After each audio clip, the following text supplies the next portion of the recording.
Well, it's a gruesome and a really macabre story, and we're joined now for more details by our SABC reporter Gillian Pillay, who's been looking at this story. I mean, I almost have to ask you a question. Gillian, are you okay, having sat through those harrowing details of absolutely gruesome murders of this family?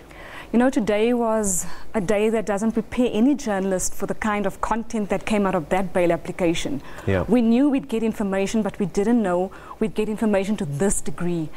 To hear how, to listen to the last moments of these 7 people and to hear that they were raped when an elder was watching and you were being instructed to do that, being a female, covering these stories all the time, it leaves you completely. You can't help but be emotional, Bongani. People ask me, do I go for debriefing? And I don't, but I should. But today was a harrowing day for everybody. Yeah. Right, let's talk through some of those details. Accused number 1, Mabaso, blames Khupe, his co-accused, says he was the one who forced him not only to murder these victims, but to rape them. He gave incredible details in his affidavit about using hammers, for example. I mean, it's just extraordinary what's emerged. Extraordinary to hear that even the miners were suffocated, how you would call one of the victims and blindfold them under the guise that there's a surprise in store for you, only to find out that this particular surprise is the last moments of your life. He detailed how he buried them under beds, and then, you know, there was no place in the end for all these bodies, and this is when these 20 wheelbarrows of sand was brought into play. I mean, look at the family members hearing these things, hearing the details, members of the Khoza family and community This was the hardest moment for everyone, Bongani. This is when court proceedings literally stopped, when the magistrate was like, you know, you could hear the crying, and even the defense counsel of Mabaso stopped midway.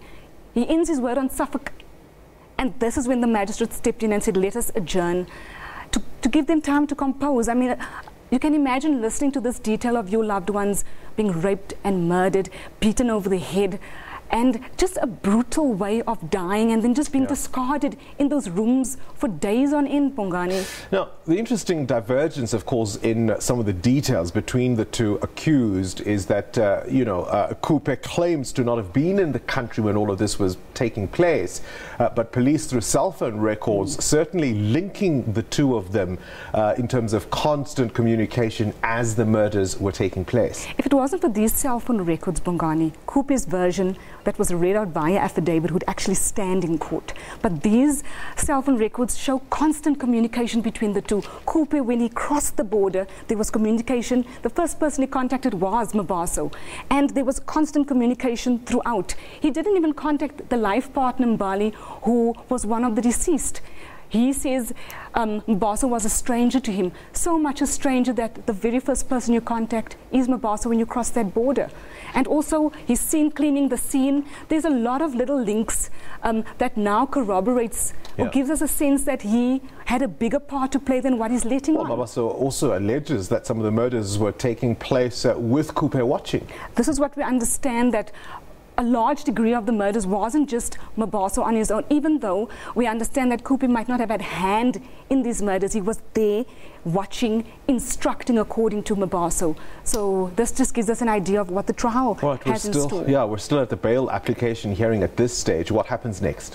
What happens next? We continue with the bail application tomorrow. The investigating officer will continue with testimony, and this is corroboration in the prosecution's bid to block this or to have a no bail for these two. Also that their lives are really in danger. The community is waiting for them on the outside. Baying for their blood. Baying for their blood. Gillian Pillay, we'll have to leave it there. Absolutely gruesome story. Listen, you make sure you get some debriefing because it's a tough road yet ahead. Right, that's our Gillian Pillay looking at that Vlakfontein murder story for us.